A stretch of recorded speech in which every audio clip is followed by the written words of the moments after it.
At my sister's baby shower, they passed around each gift with exaggerated excitement. One by one, designer outfits and luxury items were unwrapped to gasps and applause. Friends from her country club circle, colleagues from her executive office, even neighbors who barely knew her received effusive thanks and praise for their selections. My handmade baby quilt sat in its simple brown paper wrapping, waiting its turn. My teenage son, Max, stood quietly against the wall, watching everything with those observant eyes he'd had since childhood. He knew, just as I did, what was coming. The stack of expensive gifts gradually dwindled while conversations grew louder and champagne flowed freely. Then my sister Jessica lifted my package, her perfectly manicured fingers holding it at a distance like something found on the sidewalk. Before we jump back in, tell us where you're tuning in from. And if this story touches you, make sure you're subscribed. Because tomorrow, I've saved something extra special for you. Preparing and narrating this story took us a lot of time, so if you are enjoying it, subscribe to our channel. It means a lot to us. Now back to the story. And this is from my sister, Emma, she announced with that tight smile I'd recognized since childhood. The one that appeared whenever I disappointed her. No genuine interest, no warmth, just obligation as she tugged at the simple twine I'd used instead of satin ribbon. When the quilt unfolded across her lap, cream-colored cotton with hand-stitched constellations marking the night sky above our childhood home, her friends exchanged glances. Jessica fingered the fabric with a slight grimace. "How rustic," she said. Someone giggled. Another whispered something I couldn't quite hear. "I made it myself," I said, my voice steady despite the heat rising in my cheeks. "Each star is positioned exactly as they were the night you were born." "That's sweet," Jessica replied, already folding it hastily and reaching for the next shiny gift bag. "Very thoughtful." But I heard what remained unsaid. Not expensive enough. Not stylish enough. Not enough, period. The quilt was quickly set aside, nearly sliding off the edge of the table before someone pushed it back into place with a distracted hand.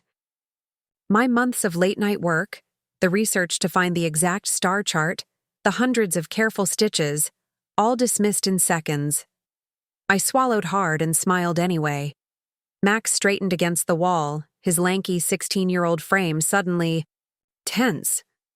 He caught my eye and gave a small nod, almost imperceptible in the crowded room.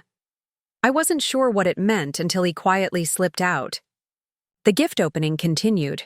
Crystal baby rattles, a silver-plated piggy bank, a designer diaper bag that cost more than my monthly mortgage payment, each received with genuine delight and appreciation that made my simple offering look even more inadequate by comparison. I maintained my smile, laughed at the right moments, and pretended not to notice when someone used my quilt as a coaster for their champagne flute. Jessica had always been the successful sister, the beautiful one. The one who married well and moved to the right neighborhood and knew which fork to use at fancy restaurants.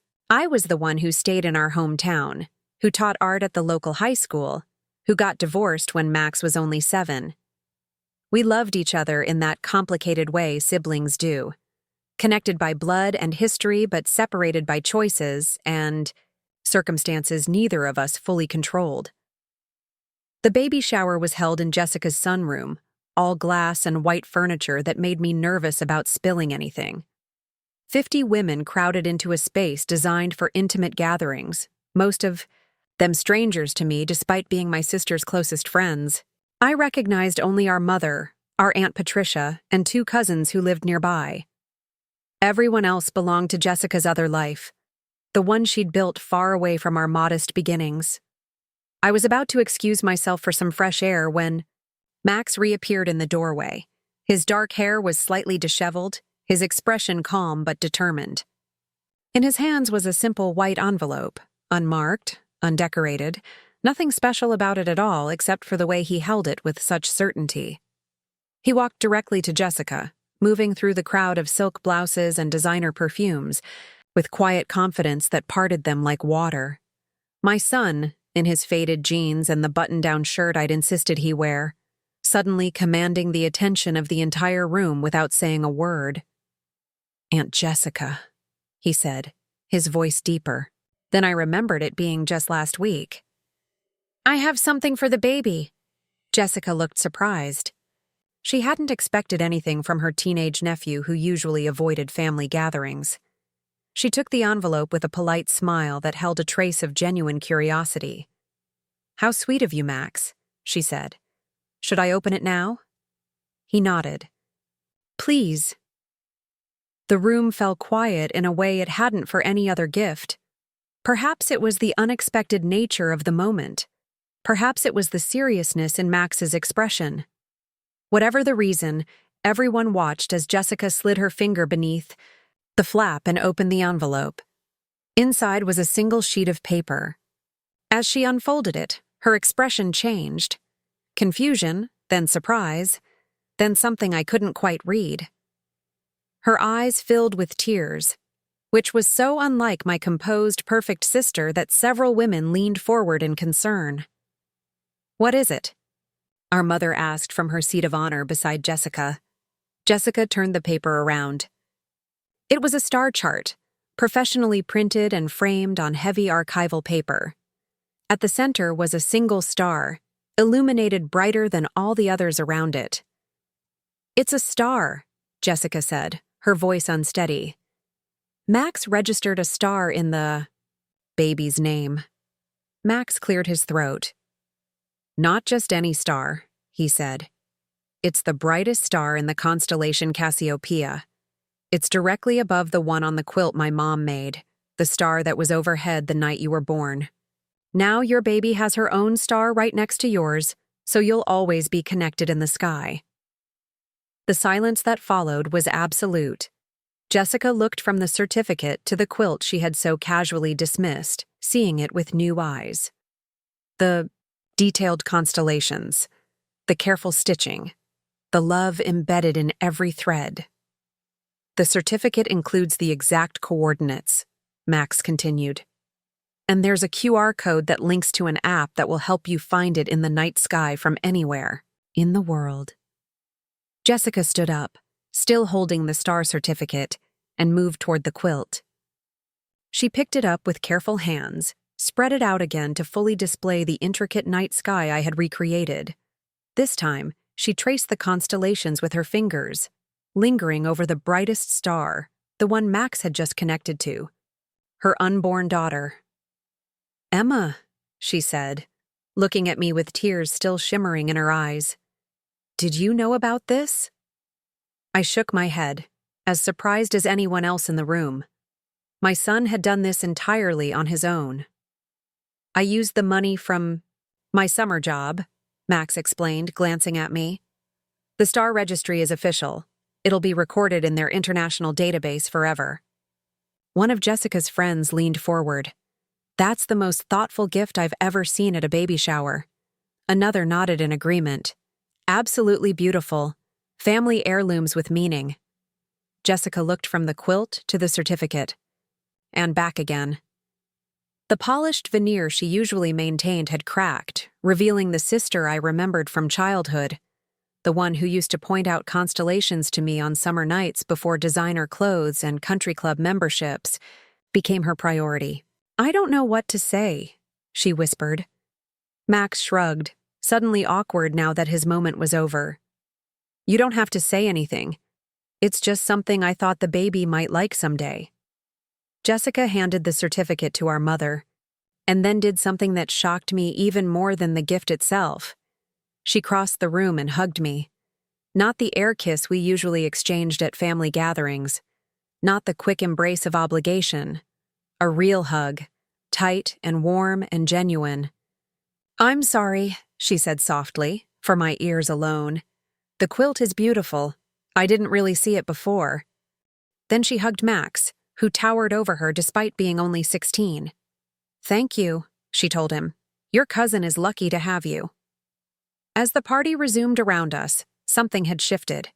The quilt remained spread out on the main gift table. The the star certificate propped against it.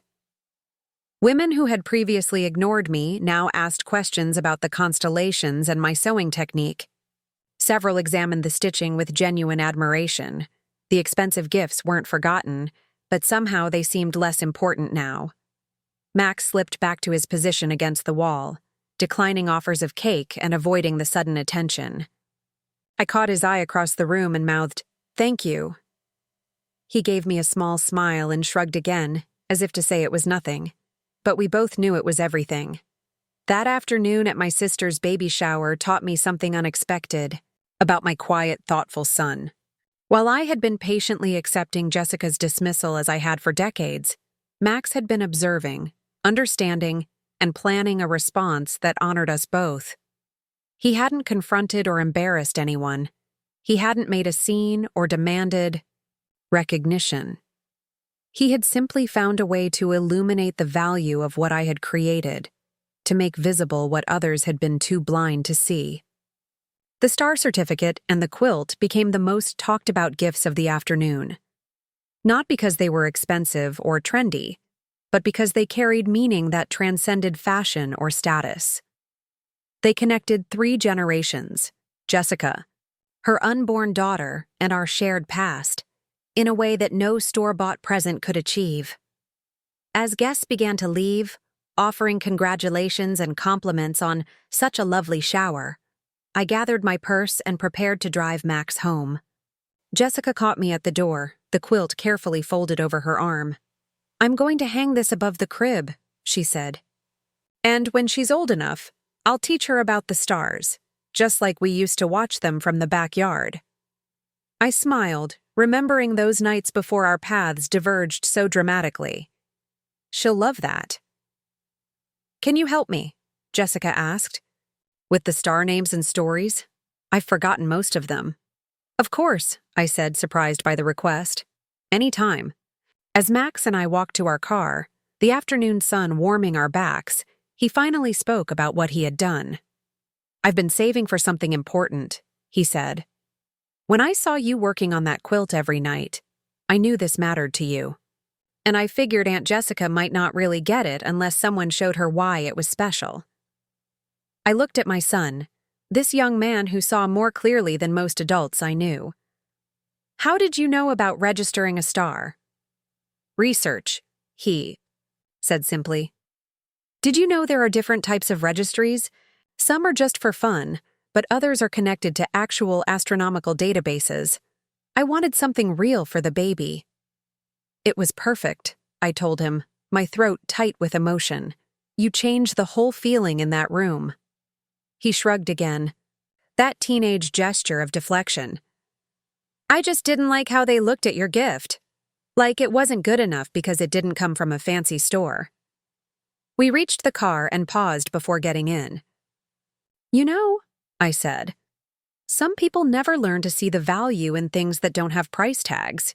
You figured that out at 16. "I had a good teacher," he replied, glancing at me before looking away, embarrassed by his own sincerity. As we drove home through familiar streets, past the high school where I taught and the basketball court where Max spent his weekends, I thought about the different worlds Jessica and I inhabited. Her life of luxury and status, my life of creativity and modest means. For years I had measured myself against her and found myself lacking. I had accepted her subtle dismissals as the natural order of things. But Max had never seen it that way. He had recognized the value in what I created, not despite its simplicity, but because of the love and meaning it contained. And in doing so, he had bridged the gap between our worlds, if only for an afternoon. When we got home, Max disappeared to his room as teenagers do.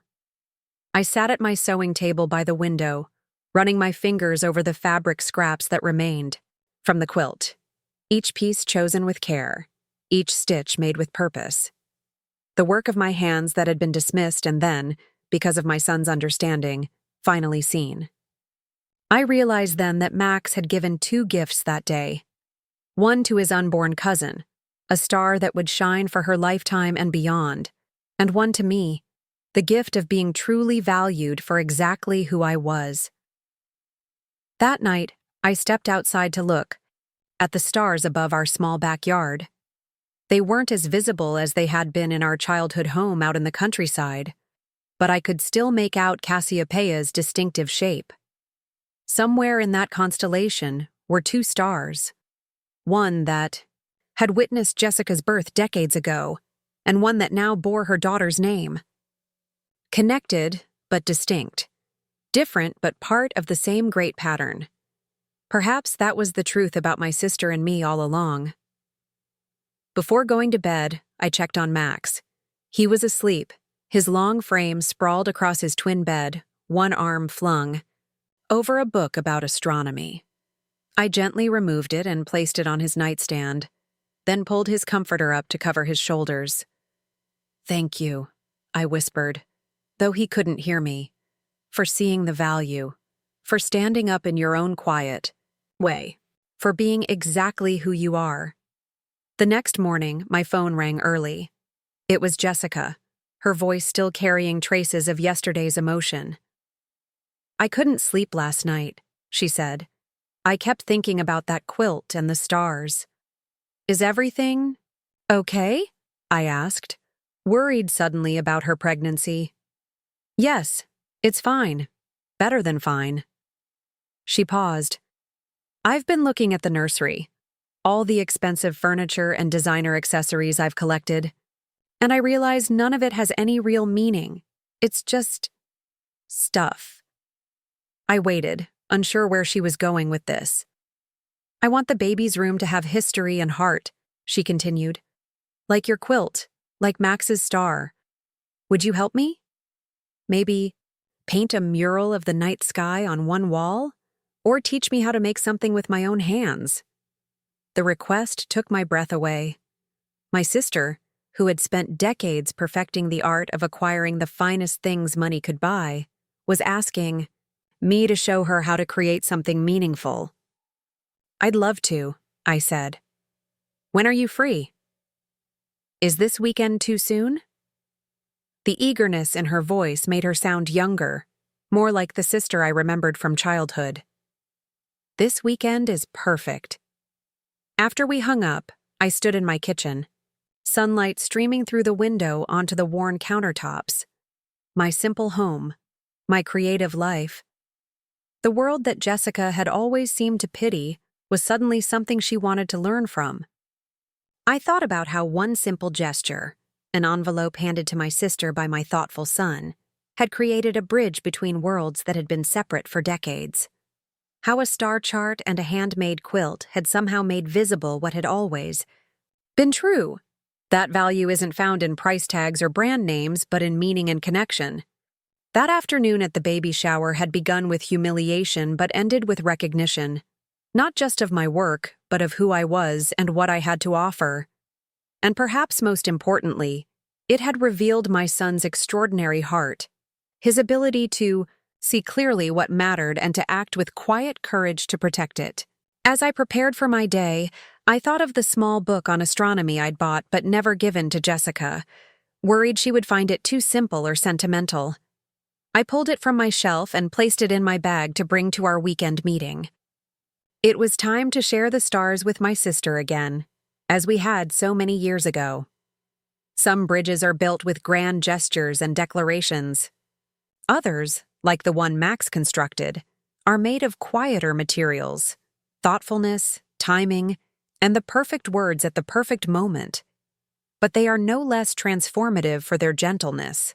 In fact, sometimes the most profound changes begin with nothing more remarkable than an unmarked envelope and the courage to present it at exactly the right time. Jessica had always been the golden child in our family. From the moment she was born, 3 years after me, with perfect blonde curls and eyes so blue they looked photoshopped, she commanded attention effortlessly. Our childhood home in rural Pennsylvania wasn't fancy, but Jessica made it seem like she had been accidentally delivered to the wrong address. Even at 5 years old, she arranged her stuffed animals by color and complained if her socks didn't match her headbands. I was the opposite, happiest when covered in paint or dirt, content to spend hours watching clouds change shape or collecting interesting rocks from the creek behind our house. My mother used to joke that we couldn't possibly be sisters, except we had the same chin and the same laugh. Emma was born looking at the stars, our father would say, and Jessica was born knowing which ones were worth the most. The baby shower wasn't the first time my creations had been dismissed by my sister. It was simply the most public instance of a pattern established decades ago. When we were teenagers, I made Jessica a dream catcher for her 16th birthday, spending weeks finding the perfect willow branch and special beads. She hung it in her closet where no one would see it. For her college graduation, I painted a portrait of her that captured not just her beauty, but the fierce intelligence behind her eyes. It ended up in her guest bathroom, behind the door. My handmade gifts were always received with the same polite dismissal, positioned just far enough from her real life to avoid embarrassment, but close enough to prevent accusations of ingratitude. I learned to accept this dynamic between us, to lower my expectations and protect my heart. When she announced her pregnancy 6 months ago, I briefly considered buying something from her registry, an overpriced baby monitor or designer crib sheets, but it felt like surrendering something essential about myself. So I made the quilt instead, pouring my love and expertise into every stitch. And despite knowing exactly how it would be received, I wrapped it in simple brown paper because pretending to be something I wasn't seemed worse than being rejected for who I was. The morning after the baby shower, Max was unusually talkative over breakfast.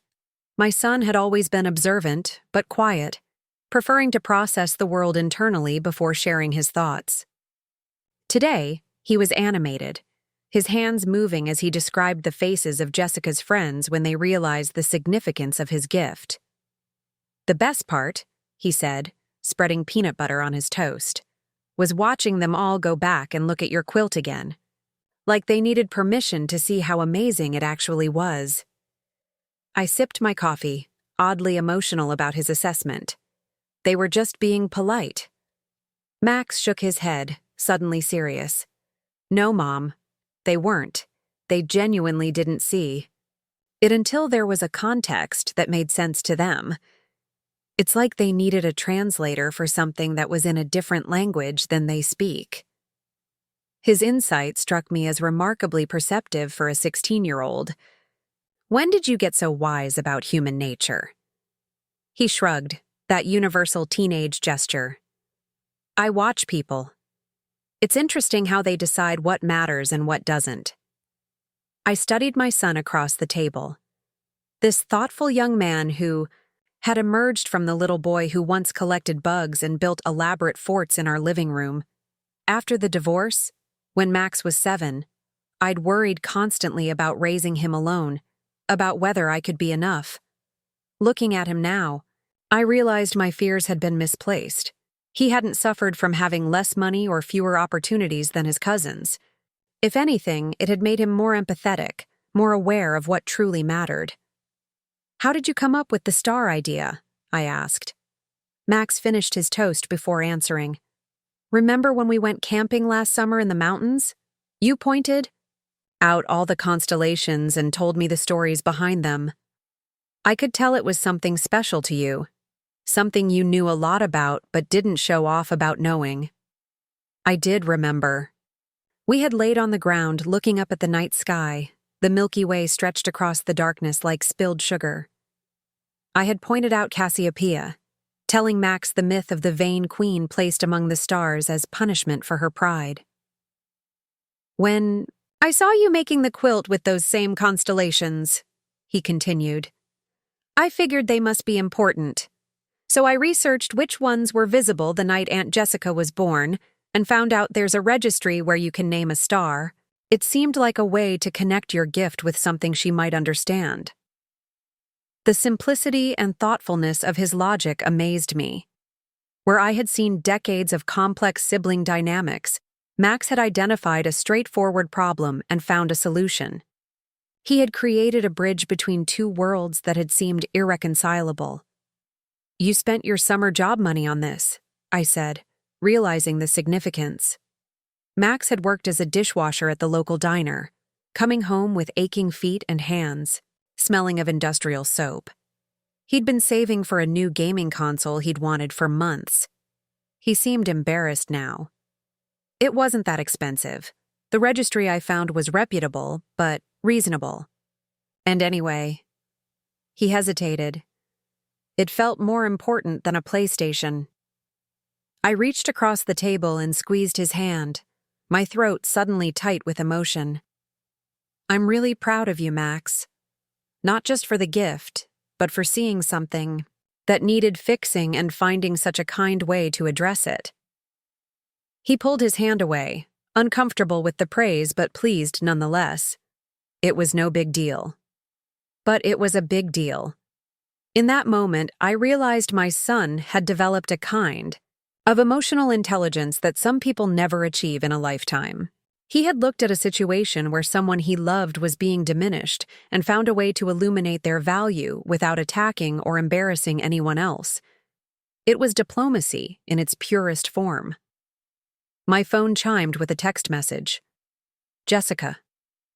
Still thinking about the quilt and star.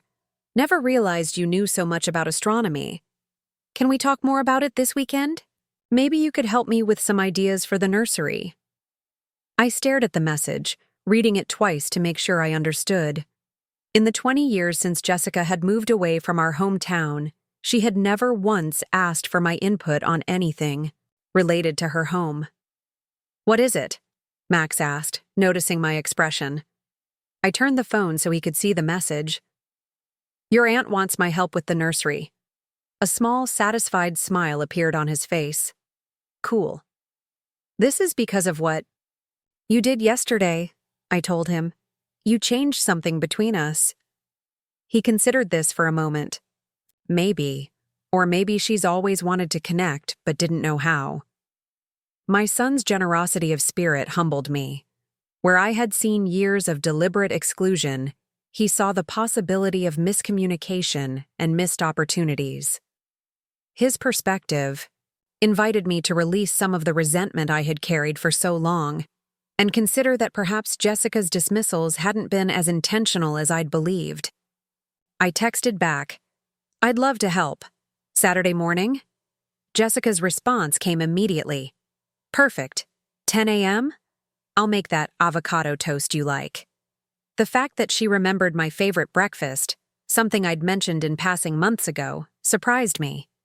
Perhaps there was more attention behind my sister's polished exterior than I had given her credit for. After breakfast, Max left for a friend's house, and I found myself drawn to my small home studio.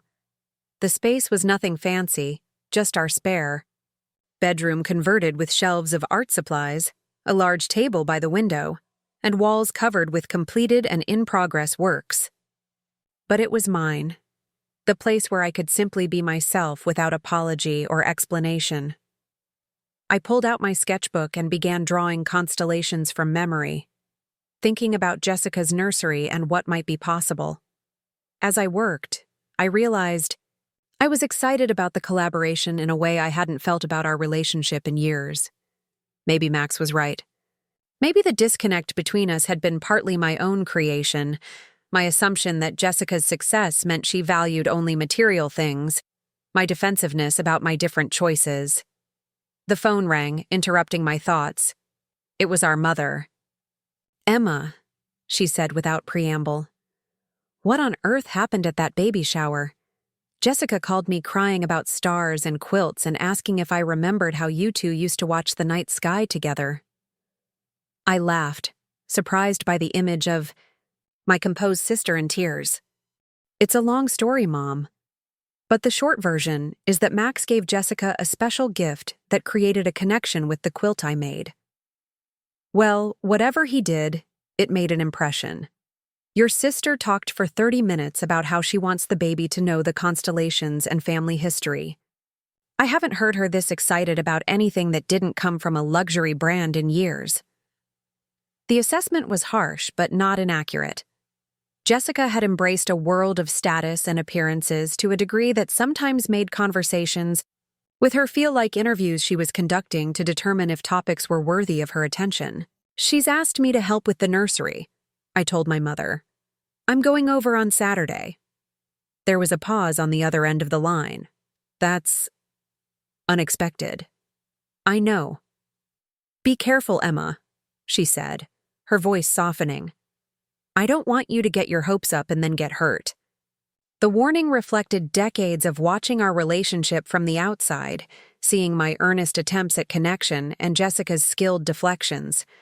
My mother had witnessed the pattern longer than anyone. I think it might be different this time, I said, surprising myself with my optimism. Something shifted at the shower. I can't explain it exactly, but it felt real. I hope you're right, she replied. You both deserved better than what you've had. After we hung up, I sat with my mother's words. You both deserved better. It had never occurred to me that Jessica might have felt dissatisfied with our relationship. 2. I had cast her so firmly in the role of uninterested superior that I hadn't considered she might have her own regrets or insecurities. The week passed in a blur of teaching art classes and helping Max with a science project.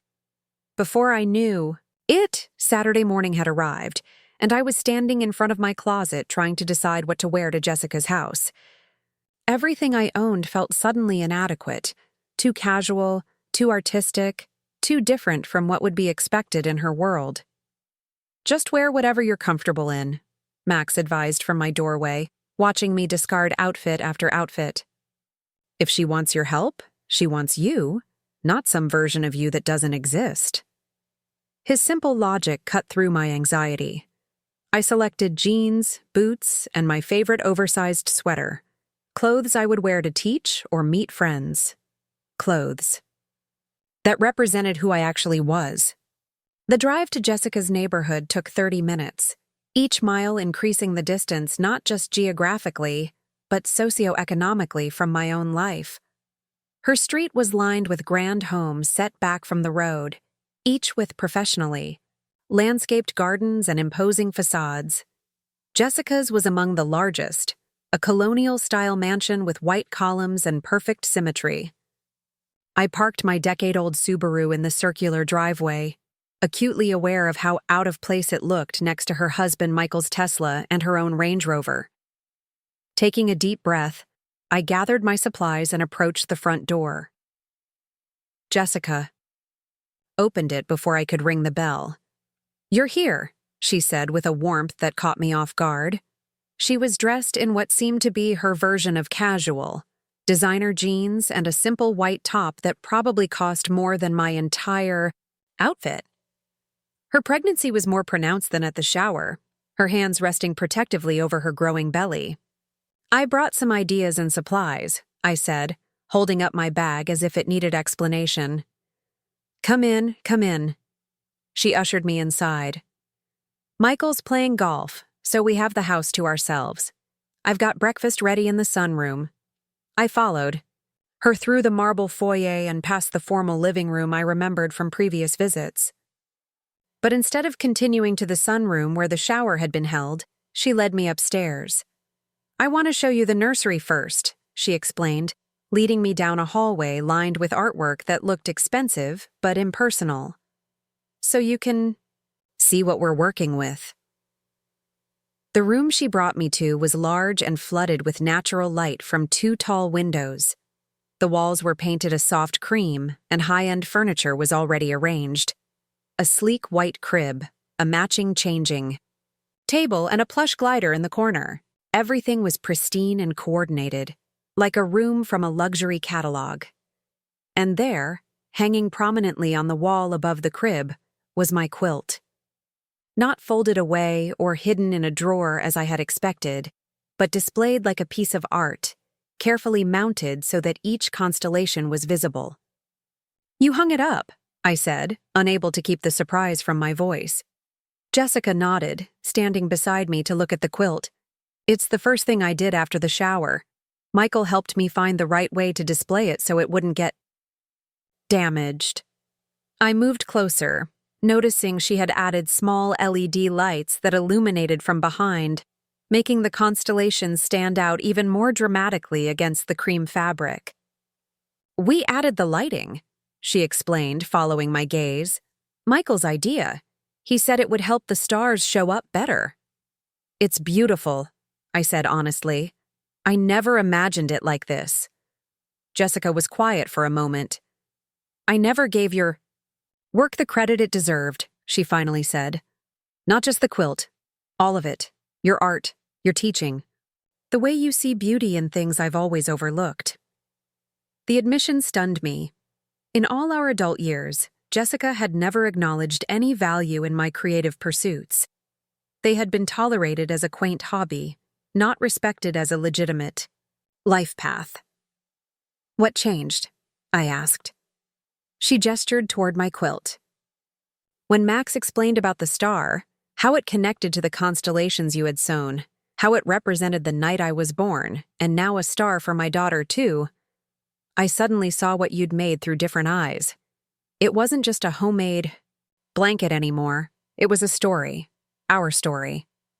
She moved to the other side of the room where a framed certificate hung on the wall. Max's star registry document, professionally mounted. I researched what Max did, she continued. Did you know? The star he registered is part of an actual astronomical catalog. It's not just a novelty thing. Scientists really will use that designation. My daughter's name is literally written in the stars. The wonder in her voice was genuine. For perhaps the first time since we were children, I was seeing my sister, without the protective armor of sophistication and status she usually wore. The thing is, Jessica said, returning to stand beside me, I realized I've spent years collecting expensive things that don't mean anything beyond showing that I could afford them. But what you made, what Max understood, has real significance. It connects us to each other and to something larger than ourselves. I didn't know how to respond. This vulnerability from my always composed sister was so unexpected that I feared saying the wrong thing might cause her to retreat back behind her polished facade. I'm glad it means something to you, I said simply. Jessica led me to the center of the room. So, here's what I was thinking. The quilt and star certificate are a beginning, but I want to expand on the theme. Maybe a mural on this wall of the actual night sky? Or some kind of mobile hanging from the ceiling with the constellations? I don't know exactly. That's why I needed you. For the next hour, we sat on the floor of the nursery like we used to sit on our bedroom floor as children, sharing ideas and sketching possibilities. I showed her the astronomy book I'd brought, and she produced a stack of interior design magazines she'd marked with potential inspiration. The weekend arrived with unexpected nervousness fluttering in my stomach. I packed my car with art supplies, drawing pads, and the astronomy book I'd saved for Jessica. As I drove to her suburban mansion, I replayed our conversation from earlier in the week, still not quite believing my sister had asked for my help with something creative. The woman who had everything was suddenly interested in what I could offer, my artistic skills, my knowledge of the stars, my perspective. Max had declined to join me, saying this was something Jessica and I needed to do together. Besides, he'd added with a small smile, I've got a physics test to study for. The maturity of his decision struck me again. My son understood that some bridges need to be crossed alone, even when he had been the one to build them. Jessica greeted me at the door in paint-splattered overalls, designer ones I was sure, but still a shocking departure from her usual, polished appearance. Her hair was pulled back in a casual ponytail and she wore no makeup. I couldn't remember the last time I'd seen her so unguarded. I hope these are okay, she said, gesturing to her outfit with a self-conscious laugh. Michael nearly had a heart attack when I put them on, but I didn't want to ruin anything good. The fact that she considered paint-worthy clothes necessary told me she was serious about working together, not just consulting me for ideas she could hire someone else to execute. She led me upstairs to the nursery, where she had cleared the center of the room and laid down drop cloths over the expensive carpet. My quilt still hung prominently above the crib, the LED lighting making the constellations glow softly against the cream background. I've been thinking about what you said. On the phone, Jessica began, gesturing for me to set my supplies down. About painting a mural of the night sky as it will appear on her due date. I love that idea. We had discussed several possibilities during the week, but the mural had been my favorite. A depiction of the constellations that would be visible the night her daughter was expected to arrive, creating a trifecta of celestial connections. The night Jessica was born represented in the quilt, the star named for her daughter in the registry, and the sky that would welcome her painted on the wall. I brought some preliminary sketches, I said, pulling out my drawing pad, and the special paint that will glow in the dark when we turn off the lights. It's non-toxic and safe for the nursery. Jessica took the sketches with a reverence that surprised me, examining each one carefully. These are beautiful, Emma. I had no idea you could do this kind of technical drawing. There was genuine admiration in her voice, and I felt a warmth spread through my chest. For years, I had assumed Jessica viewed my artistic abilities as a quaint hobby, not a legitimate talent. Now she was looking at my work with the same respect she might give a piece in an upscale gallery. I've been teaching astronomy and art. Integration at the high school for the past 5 years, I explained, helping students understand celestial mechanics through creative projects. Jessica looked up from the sketches, her expression strangely sad. I didn't know that. There's so much about your life I haven't bothered to learn. The admission hung between us for a moment, heavy with the weight of years spent moving in separate orbits, connected by blood, but divided by choices and assumptions neither of us had thought to question. We have time to change that, I said finally, not wanting to dwell on past disconnections when we were finally building something new. She nodded, seeming to appreciate the forward focus. Where do we start? For the next few hours, we worked, side by side in a collaboration I would have thought impossible just a week earlier. I showed Jessica how to prepare the wall with the right base coat, how to project and trace the star map onto the large surface, and finally, how to apply the special paint that would create different intensities of light. To my surprise, Jessica was an attentive student. She asked thoughtful questions, followed instructions carefully, and showed unexpected patience with the precision required. When she made a mistake, painting one star slightly larger than it should have been, she didn't get frustrated or give up. Instead, she asked how to fix it, and then did so with careful attention. You're really good at this, I told her as we stepped back to evaluate our progress mid-afternoon. You have a natural eye for detail. Jessica laughed. Is that your polite way of saying I'm controlling? I smiled, recognizing the self-awareness in her question. Being particular has its advantages in art. Not everyone has the patience for this kind of work. She turned to look at me, her expression suddenly serious. You know, growing up, I always envied your creativity. The way you could make something out of nothing, turn scraps of fabric into doll clothes or fallen branches into fairy houses. It seemed like magic to me. The confession startled me. You never showed any interest in what I made. I always thought you looked down on it. Jessica dipped her brush into the water cup, watching the paint cloud the clear liquid. I did. And I didn't. I admired it, but I also thought it wasn't. I'm practical. Our parents were always struggling financially, and I decided early on that I wanted security more than anything. Art seemed like the opposite of security. Her words illuminated a perspective I had never considered. While I had interpreted her dismissal of my creative pursuits as snobbery, it might have been rooted in something deeper, her own fears about stability and survival. That makes sense, I said carefully. We all make choices based on what we think will protect us. But I took it too far, Jessica continued. I became so focused on acquiring the right things, making the right impressions, that I lost sight of what actually matters. It took your son giving my daughter a star to make me realize how empty so much of it is. She gestured around the immaculate nursery, with its designer furniture and perfect coordination. None of this stuff was chosen, with love or meaning. It was all selected to impress people who visit once and then forget what they saw. But your quilt and Max's star, those are things my daughter will grow up treasuring because they tell her story. The vulnerability in my sister's admission created an opening between us that had never existed in our adult relationship. For the first time, I saw her not as the perfect, successful sibling who had everything figured out, but as someone who had made different choices based on different fears, and who was now wondering if some of those choices had led her astray. "It's never too late to add meaning," I told her. "That's what we're doing right now." We returned to our work, painting constellations across the nursery wall with a new understanding between us. As the afternoon light shifted through the windows, casting long shadows across the room, our conversation flowed more easily than it had in decades.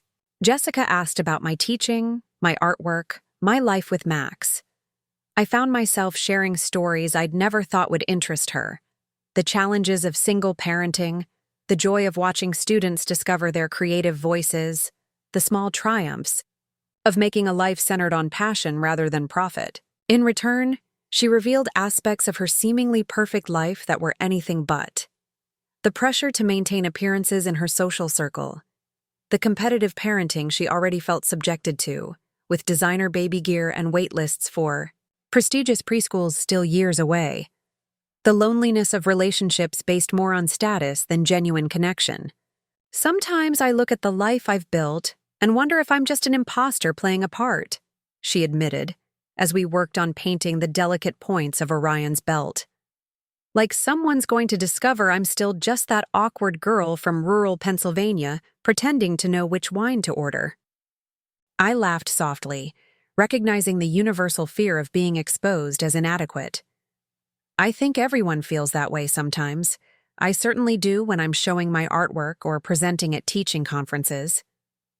"But you're doing something real," Jessica argued. "Something that comes from inside you.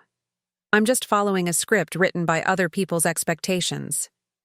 I stepped back from the wall, considering her words. "Maybe, but you're also incredibly good at what you do. I've always admired your ability to navigate social situations, to know exactly the right thing to say or wear. That's its own kind of art." Jessica seemed surprised by my perspective. "I never thought you admired anything about me. I always assumed you found me shallow and materialistic." "Sometimes I did," I admitted, not wanting to pretend our relationship had been without judgment on both sides. "But I also recognize that you have skills I lack. You've built a life that works for you, even if it's different from what I would choose. And now I'm asking you to bring some of your world into mine," Jessica said, gesturing to the half-finished mural. "Because maybe I need it more than I was willing to admit." As the day progressed, our work took on a rhythm. Jessica would prepare the paint while I traced the next section of stars. I would show her the specific technique for creating the varying intensities of light, and she would apply it with growing confidence. We broke for lunch, simple sandwiches eaten cross-legged on the drop cloth, nothing like the elaborate catered affairs Jessica usually preferred. By late afternoon, the main constellations were complete. We stood back to admire our work, a precise rendering of the night sky as it would appear on her daughter's expected birth date, complete with the exact location of the star that now bore her name. "It's missing something," Jessica said after a moment of contemplation. I scanned the mural, checking for astronomical accuracy. "I think we've included all the major constellations visible from this latitude on that date." "No, not that. It's perfect astronomically." She touched her belly absently. "But I want to add something more personal, something that makes it uniquely hers." I considered her request. "We could incorporate elements that have special meaning for your family. Maybe subtle images hidden within the constellations, like visual stories." Jessica's eyes lit up. "Yes. Like how ancient cultures saw pictures in the star patterns, we could create our own family mythology. The idea took hold, and we spent the next hour brainstorming personal symbols that could be woven into the cosmic landscape. A tiny paintbrush near Cassiopeia to represent my influence, a small book by Orion for Michael's love of literature, a delicate flower near the named star for Jessica's passion for gardening. Small, meaningful details that transformed the scientifically accurate star map into a deeply personal family story. As I sketched these elements for Jessica's approval, she watched with an intensity that spoke of more than just interest in the project. "I've been thinking about names," she said suddenly, "for the baby." I looked up from my drawing. "Oh? Have you and Michael decided on something?" She shook her head. "Not definitively. But after everything that's happened this week, the quilt, the star, today, I've been considering something connected to the night sky." My heart warmed at the thought that our reconnection might influence something as significant as her daughter's name. There are beautiful celestial names: Celeste, Stella, Luna. "Actually," Jessica said, her voice softening, "I was thinking of Lyra." The choice surprised me. Lyra was not among the most obvious star-related names, but it had special significance to us. When we were children, our father had pointed out the constellation Lyra during summer nights in our backyard, telling us the Greek myth of Orpheus's lyre being placed among the stars after his death. "Lyra," I repeated, feeling the weight of shared memory in the name. "It's beautiful." "I haven't mentioned it to Michael yet," Jessica admitted, "but it feels right. A connection to our childhood, to the stars, to this new beginning we're making." The fact that she would consider a name that honored our shared past moved me deeply. It represented a validation not just of my artistic contribution to the nursery, but of the history we shared. A history she had seemed eager to distance herself from for most of our adult lives. We returned to our work, adding the personal symbols to the star map with renewed purpose. As evening approached, the sunlight faded from the windows, and Jessica suggested we test the glow-in-the-dark effect. "Ready?" she asked, her hand on the light switch. I nodded, feeling a flutter of anticipation. We had worked hours on this mural, but its full effect would only be visible in darkness. Jessica turned off the lights, and the room was instantly transformed. The constellations glowed with varying intensities against the dark wall, creating a remarkably accurate depiction of the night sky. The star named for her daughter shone brightest of all, with the small flower symbol we had painted beside it catching the soft luminescence. The personal symbols we had added were subtle but discoverable, a treasure hunt of family connections, woven into the cosmic tapestry. "Oh, Emma," Jessica breathed, her voice hushed with wonder. "It's magic." In the gentle glow of artificial stars, I saw my sister's face illuminated with childlike joy. For a moment, we weren't successful art teacher and wealthy executive. We were just two sisters who had rediscovered a connection long buried under adult complications.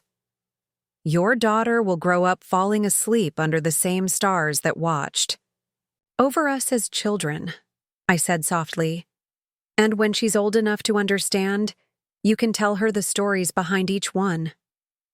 Jessica reached for my hand in the darkness, squeezing it with unexpected emotion. "Thank you for this. Not just the mural, but for giving me a second chance when I've been dismissive of your gifts for so long." "Thank Max," I reminded her. "He's the one who built the bridge." She shook her head, still gazing at the glowing constellations. "Max provided the opportunity, but you had to be willing to walk across it. You could have declined my invitation after years of feeling unappreciated. You would have been justified in doing so." Her recognition of how our history might have led to continued distance rather than reunion touched me. "I'm glad I came," I said simply. We stood in comfortable silence for several minutes, absorbing the beauty of what we had created together. The room now held 3 celestial connections: the quilt showing the stars from Jessica's birth, the certificate displaying the star named for her daughter, and the mural depicting the sky that would welcome her into the world. Past, present, and future aligned in a cosmic testament to family bonds. When we finally turned the lights back on, something had shifted between us. The mural was more than decorative. It was a visible representation of a new foundation in our relationship, one built on mutual respect and shared creativity rather than comparison and judgment. "Will you come back next weekend?" Jessica asked, as we packed up the supplies. "There's more I want to do with the room, and I'd like your help." The invitation felt significant. Not a one-time reconciliation, but the beginning of an ongoing collaboration. "I'd like that," I told her. "Maybe Max could join us too. He mentioned wanting to see the finished mural." Jessica's face brightened. "Yes, please bring him. I'd like to thank him properly for his gift. And honestly, I want to know my nephew better. He's quite remarkable." Pride swelled in my chest at her assessment of my son. "He is, and he'll be thrilled to see what we've done with his idea." As I drove home that evening, the setting sun painting the sky in hues of pink and gold, I reflected on the unexpected turn our family story had taken. What had begun as a moment of public humiliation at a baby shower had transformed into the foundation for healing decades of misunderstanding and distance between sisters who had lost the ability to see each other clearly. Max was waiting up when I arrived home, pretending to be engrossed in a book but clearly curious about how the day had gone. "So?" he asked as soon as I walked through the door. "How was it?" I dropped my bag of supplies and sank onto the couch beside him. It was. I searched for words adequate to describe the complexity of the experience. Transformative. I showed him photos of the mural on my phone, explaining the personal symbols we had incorporated and how Jessica was considering the name Lyra. His quiet smile spoke volumes about his satisfaction in seeing his intervention bear such meaningful fruit. "She wants you to come with me next weekend," I told him. "She specifically asked for you to be there." Max nodded, trying to appear nonchalant but unable to hide his pleasure at being included. "Cool. I'd like to see it in person." I studied my son in the warm lamplight of our modest living room, this young man who had understood instinctively how to bridge worlds that adults had allowed to drift apart for decades. "You know, what you did was extraordinary," I told him. "Not just the gift itself, but understanding what was needed to help people truly see each other." He shrugged, uncomfortable with praise as teenagers often are. "It wasn't complicated. Aunt Jessica just needed a translation of why your work mattered. The star did that." "Sometimes the simplest solutions are the hardest to see," I mused. "Especially when you're caught up in old patterns that no longer serve you." Max set his book aside, suddenly serious. "You and Aunt Jessica were stuck seeing each other through kid eyes, the way you were when you were growing up. You needed to update the picture." The insight struck me with its clarity. He was right. Jessica and I had been relating to each other through outdated versions of ourselves. She still seeing me as the impractical dreamer, me still seeing her as the materialistic perfectionist. We had failed to recognize how we had each evolved and grown in different but equally valid directions. "When did you get so wise?" I asked him, only half joking. "I'm a teenager," he replied with a hint of a smile. "We observe everything while pretending not to care about anything. It gives us a unique perspective." We both laughed and then settled into a comfortable conversation about his day, homework, and plans for the week ahead. But beneath the ordinary exchange ran a current of deeper understanding. My son had given me more than just a reconciliation with my sister. He had provided a powerful reminder that perception shapes reality, and that sometimes the most profound change begins not with grand gestures, but with simply helping people see what has been there all along, waiting to be recognized and valued. That night, I found myself drawn to my backyard, looking up at the actual stars glimmering above our small town. Somewhere in that vast expanse was the star that now bore my future niece's name, a point of light that had existed for millions of years, but had taken on new meaning through human connection and intention. Like that star, the bonds between Jessica and me had always existed, obscured sometimes by clouds of misunderstanding or neglect, but never truly extinguished. It had taken my son's clarity of vision to sweep those clouds away and reveal the steady light of sisterhood that had been there all along, waiting to be rediscovered. As I gazed upward, I felt a profound sense of gratitude, not just for the healing that had begun between Jessica and me, but for the extraordinary young man who had recognized the value in what others had overlooked, and who had found a way to make it visible for everyone to see. The following weekend, Max and I drove to Jessica's house together. He sat quietly in the passenger seat, a small package wrapped in simple blue paper balanced on his lap. When I asked what it was, he just smiled and said, "Something for the baby." His secretiveness reminded me of how he'd surprised us all at the shower, and I couldn't help but wonder what thoughtful gesture he had planned this time. Spring had fully arrived, painting Jessica's manicured neighborhood with bursts of color, flowering dogwoods, beds of tulips, and cherry trees shedding delicate pink petals onto immaculate lawns. The natural beauty provided a striking counterpoint to the architectural symmetry of the grand homes. "Aunt Jessica's house is huge," Max observed as we turned onto her street. "Do you think the baby will have fun growing up there?" The question carried no judgment, just genuine curiosity about how different his cousin's childhood would be from his own. Our modest three-bedroom house with its somewhat wild backyard and art-filled rooms was worlds away from Jessica's precisely designed mansion. "I think children find joy wherever they are, as long as they're loved," I replied. "And I have no doubt your cousin will be deeply loved." Max nodded, seeming satisfied with this answer. "Plus, her nursery has stars now. That's pretty cool." We pulled into Jessica's circular driveway, and I was surprised to see Michael's car was present. Jessica's husband had been strategically absent during my previous visit, golf providing a convenient excuse for him to avoid what might have been an awkward creative session between formerly estranged sisters. "Looks like Uncle Michael is home," Max noted, gathering his package as we exited the car. The front door opened before we reached it, revealing not Jessica, but Michael himself. Tall, distinguished, with prematurely silver hair and the confident posture of someone accustomed to commanding rooms. He had always been polite to me at family gatherings, but distant, as though unsure how to relate to his wife's artistic sister from the small town. "Emma, Max," he greeted us with unexpected warmth. "Come in, please. Jessica's been talking about nothing but your visit all week." We followed him into the house, where the formal perfection I remembered had been subtly altered.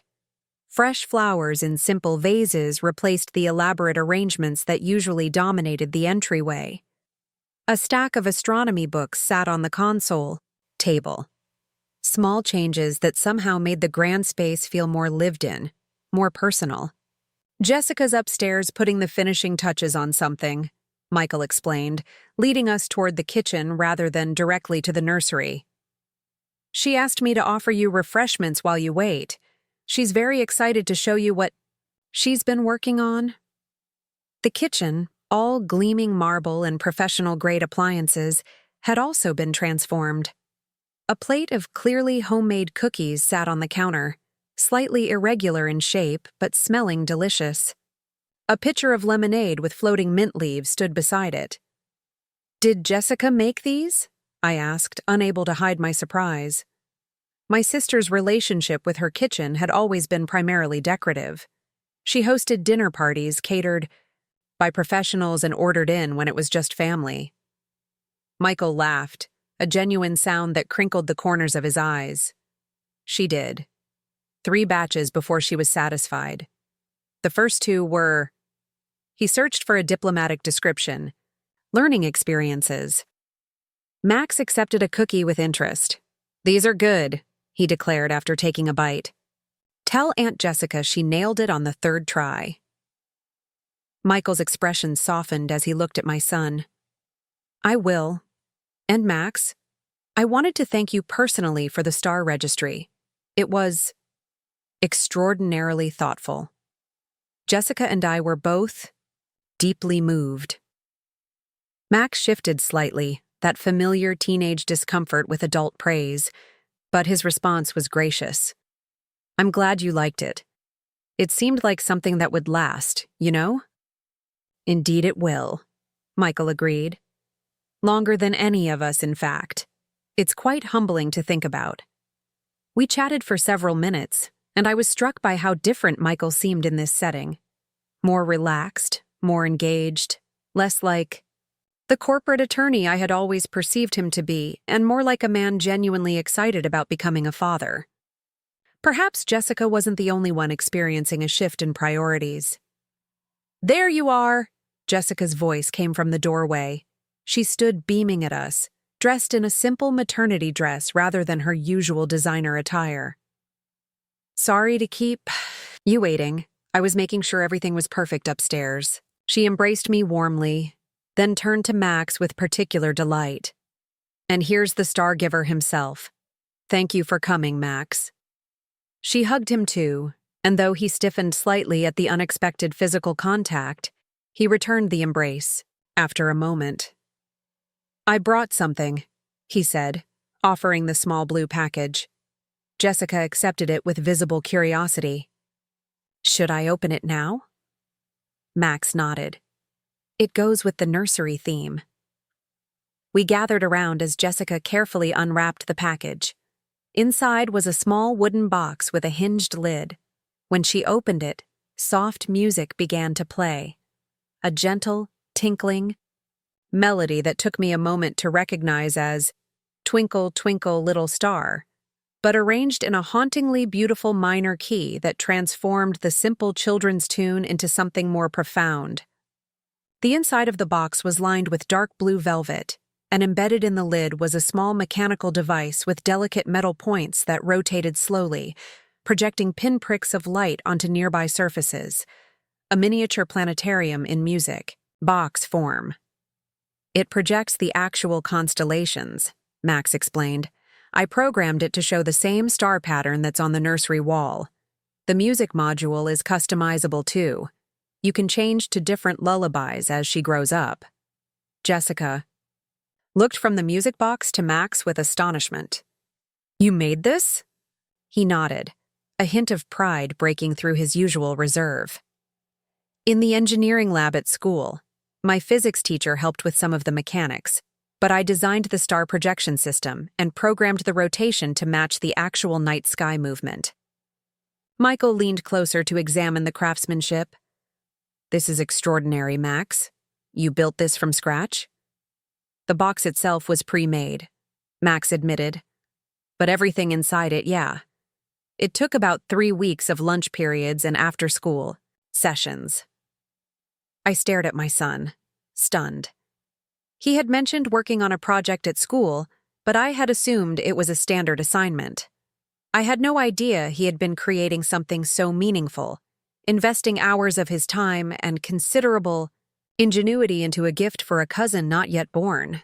"It's beautiful," Jessica said softly, holding the box as though it were made of something far more precious than wood and metal.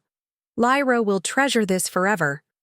Max smiled, a full, genuine expression rarely seen on his increasingly adult face. "So you're really going with Lyra? That's what Mom said you were considering." Jessica nodded, exchanging a glance with Michael. "We decided last night. Lyra Emma Morgan." The middle name caught me by surprise, and I felt sudden tears spring to my eyes. "Emma?" "After her aunt who helped create the stars she'll sleep under," Jessica confirmed. "If that's okay with you?" Yes, of course," I managed, deeply moved by this unexpected honor. "It's more than okay." Jessica set the music box down carefully and took my hand. "Then let's go upstairs. I have something to show you both. We followed her up the grand staircase to the nursery, where the door was closed. Jessica paused before opening it, suddenly looking nervous. Remember how I said I wanted to add more to the room after our painting session? Well, I've been working on it all week. I hope you'll like it. She pushed the door open, and I gasped. The mural we had created together, the night sky with its glowing constellations, was still the centerpiece of the room. But Jessica had transformed the rest of the space in ways I couldn't have imagined. The formerly stark white furniture had been hand-painted with delicate celestial details, tiny stars spiraling along the legs of the crib, a crescent moon on the rocking chair, constellations running along the edges of shelves. Books about stars, space, and cosmic myths filled a bookcase, many of them well-worn copies that I recognized from our childhood. Framed photographs lined one wall, but not the formal portraits I would have expected. Instead, they were candid. Shots from our youth. Jessica and me lying on our backs in the grass, pointing at the sky, our father showing us how to use his old telescope, the two of us in matching pajamas with star patterns. I found these in boxes at Mom's house, Jessica explained, following my gaze to the photographs. She had so many I'd forgotten existed. But the most striking addition was above the changing table, where Jessica had painted a quotation in elegant silver script against the deep blue wall. For my sister taught me to look up and find wonder. In the vastness above, to see patterns in scattered points of light and stories written in the stars. Did you write that? I asked, deeply touched by the sentiment. Jessica nodded.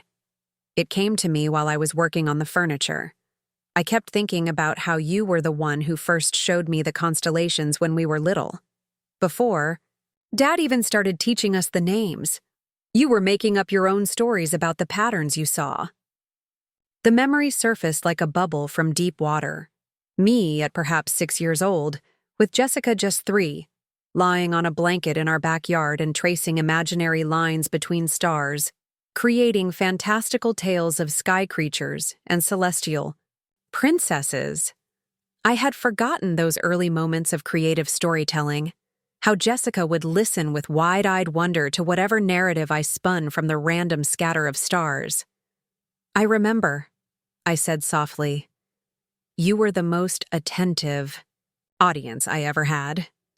I believed every word, Jessica admitted with a laugh. I thought you had special knowledge about the universe that no one else possessed. Max, who had been quietly absorbing the transformed room, walked to the center and slowly turned in a full circle, taking in every detail. This is amazing. Aunt Jessica, did you do all this yourself? She nodded, pride evident in her expression. I did. After Emma and I painted the mural, I couldn't stop. It was like something unlocked inside me. This desire to create with my own hands instead of just purchasing perfection. Michael leaned against the doorframe, watching his wife with unmistakable admiration. She's been working on it every day. I've never seen her so focused on a project. Or so happy, Jessica added, one hand resting protectively on her growing belly. I'd forgotten how it feels to make something yourself, to see it take shape through your own effort. It's completely different from the satisfaction of acquiring something, no matter how beautiful or expensive that thing might be. The transformation of the nursery mirrored the transformation I was witnessing in my sister, from someone defined by external markers of success to a woman reconnecting with her own capacity for creativity and meaning-making.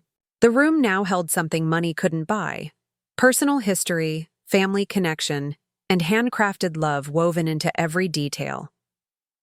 Max placed his music box on a small table by the rocking chair and opened the lid. The gentle melody filled the room, and the tiny projected stars danced across the ceiling, adding another layer of magic to the space. It's perfect there, Jessica said, like the final piece of a puzzle I didn't know I was solving. We spent the afternoon in the nursery, Jessica showing us each element she had added and the thought behind it. Michael brought lunch on trays, and we ate sitting on the soft carpet, talking and laughing with an ease I couldn't remember experiencing in their home before. As the conversation flowed, I found myself watching Max, who had placed himself slightly apart as teenagers often do, observing more than participating.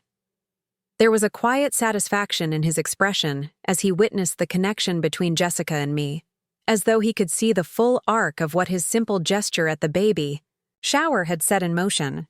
Later, while Jessica was showing Max how she had incorporated astronomy books from our childhood into the nursery's decor, Michael drew me aside. "I wanted to thank you," he said in a low voice. "Not just for the mural, which is extraordinary, but for reconnecting with Jessica in a meaningful way." I shook my head slightly. "I think Max deserves the credit for that." "Max provided the catalyst," Michael acknowledged, "but you had to be willing to respond, to open yourself to a relationship that had caused you pain in the past. That took courage." His insight surprised me. I had never thought Michael paid much attention to the dynamics between Jessica and me. "Has she talked to you about our history?" "More in the past week than in our entire marriage," he admitted. "It's been illuminating. I knew there was tension, of course, but I didn't understand the depth of her regret about the distance between you." "Regret?" The idea that Jessica had felt anything but satisfaction with the separate paths our lives had taken was new to me. Michael nodded. "She's admired you for years, Emma. Your creativity, your authenticity, your relationship with Max. She just didn't know how to express it without seeming to question the choices she'd made in her own life."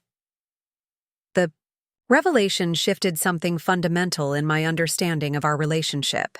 I had interpreted Jessica's dismissal of my creative life as judgment, when perhaps it had been complicated by envy, regret, and the fear of acknowledging paths not taken. "We've wasted a lot of time misreading each other," I said. "But you're making up for it now," Michael replied. "And just in time for Lyra to benefit from having both her mother and her aunt fully present in her life, bringing different gifts and perspectives." Across the room, Jessica was laughing at something Max had said, her hand resting on her belly as though inviting her unborn daughter to share in the joy of the moment. The sight filled me with a profound sense of rightness, as though pieces, long separated, were finally finding their proper alignment. When it was time to leave, Jessica walked us to the door, her arm linked through mine in a gesture that felt both new and familiar, like returning to a place once beloved but long forgotten. "Next weekend?" she asked. "I thought maybe we could go through some of those old astronomy books, refresh our memory of the constellations before Lyra arrives." "I'd like that," I agreed. "Maybe we could even visit the planetarium downtown. They have a special exhibit on celestial navigation that Max might enjoy too." Max, who had been hanging back, looked up with interest. "That sounds cool. They use the original star charts sailors used before GPS, right?" "Exactly," I confirmed, pleased by his enthusiasm. "They have interactive displays where you can try plotting a course yourself." "It's a date," Jessica declared. "The three of us, 4, counting Lyra, under the planetarium stars." As we drove home, the setting sun painted the sky in shades of pink and gold, creating a backdrop that seemed designed specifically to complement our day. Max was quieter than usual, gazing out the window with a thoughtful expression. "You okay?" I asked after a few minutes of silence. He nodded without turning from the window. "Just thinking."